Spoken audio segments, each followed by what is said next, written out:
You did a cover of Little Wing. You really messed with the harmony. Can you talk a little bit about how you came to those harmonic changes? The famous intro. That was really stupid, but I put the first couple chords of Giant Steps on the beginning of it. What's an example of something Hendrixy that you might play in a jazz setting? And what about Stevie Ray? Like, is there a different thing from Stevie Ray that you... Today's episode is sponsored by Gator Cases. Guitarists, like any other musician, value the advantages of proper protection for their gear. Guitars, amps, effects, and accessories all need safe transport and storage.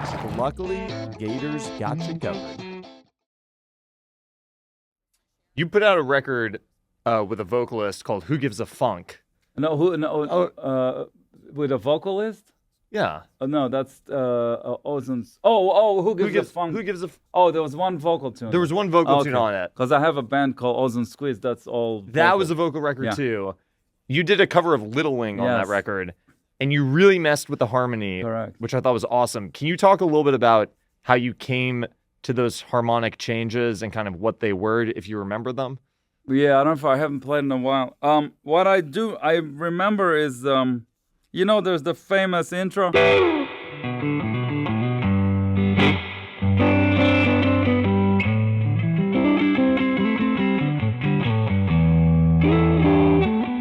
I never really played.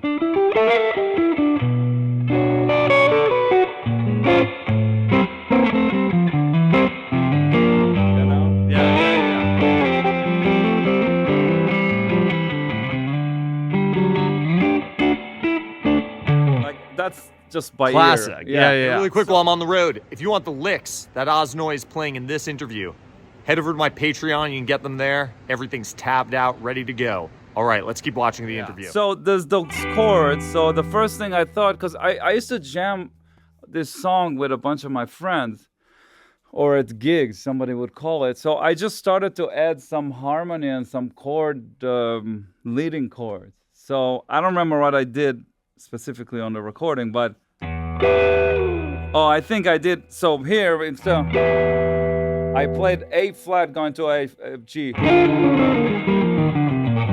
The like that Hendrix wouldn't do that, And then there was A minor.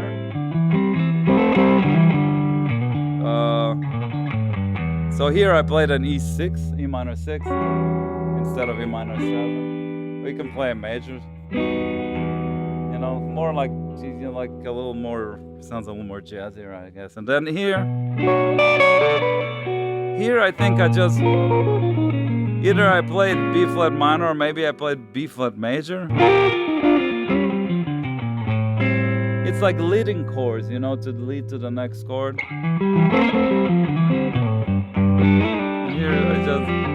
Here I did this. Here, I think on the D I may have played D major.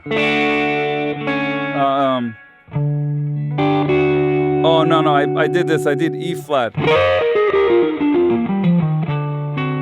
So I kind of played with the chords a little bit, moved them half a step above and below, or played chords that leads to the next chord, which pretty much comes from jazz at the end of the day, So that's that, and I think I did the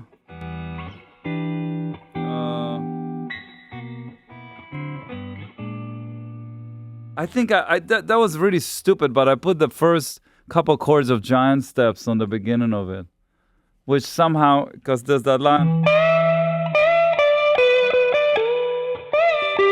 So I think I harmonized it with a Giant Steps thing, so.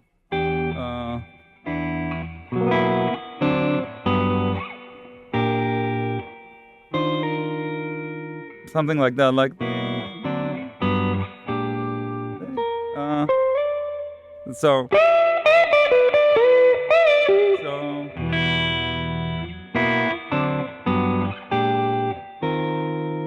Yes. So it's kind of stupid, but it worked. Wait. So so you were sitting down with Little Wing, and you're thinking to yourself, you just reharmonized it a little bit. Yeah. But how do you think about doing that? And you sort of just explained it, but in summary, you would be thinking about approaching chords from a half step below or a half step above, and then... Yeah, a lot of the time I do that. Sometimes, because I fortunately till now, I play a lot live. So sometimes when you play live, because some of the gigs I'll do, I go for stuff. I don't play the same, So I remember just trying different things. Sometimes you improvise and you hear something and you just go for it. It's something that you're not necessarily going to get when you sit at home, So I think from playing it a couple of times live with a bunch of people and maybe having a recording of it and listen to what I did later, it gave me ideas, But again, like this whole step up, step down kind of stuff, or half a step up, half a step down, it's stuff that a lot of it happened just from playing. It wasn't like, oh, let me do half a step up, half a step down, that'll be hip.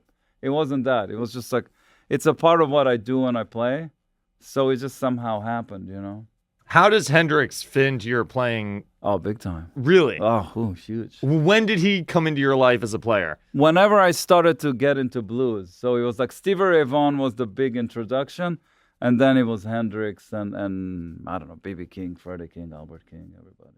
And does that slip into your jazz playing too? Absolutely. Or, like, what's an example of something Hendrixy that you might play in a jazz setting? Well, I still do this stuff when I play on changes. That's Hendrix, pretty much, I do that over changes when I play over standards a lot. I can do it on anything. I can do it on giant steps. It's like if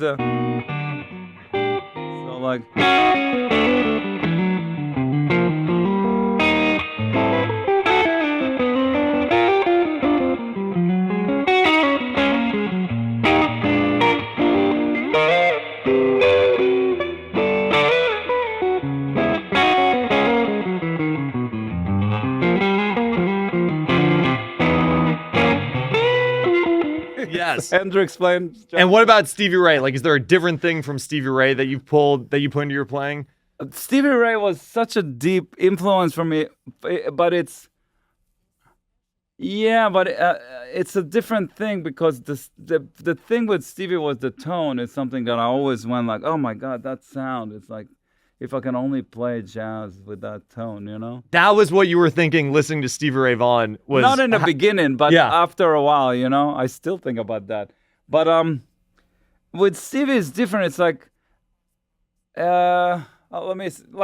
let's think. If, let's say, I'm not a lick kind of guy. Like I don't have licks, so I have to think about a thing, a concept, and then it will come. So basically, but there's something, he plays something like this.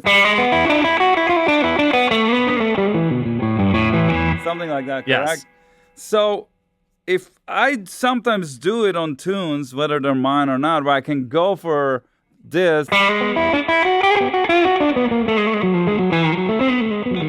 And that was fake, you know, but adding that into jazz licks, But to me, I don't think about licks. I don't think about it that way at all. It's just one thing, So it's hard to explain, but there's a lot of that approach in my playing mixed with just bebop or whatever you call it, Right. That's a good question. I haven't thought about it. The Hendrix thing I can kind of grab, you know what I mean? Yeah. But this is hard to kind of get,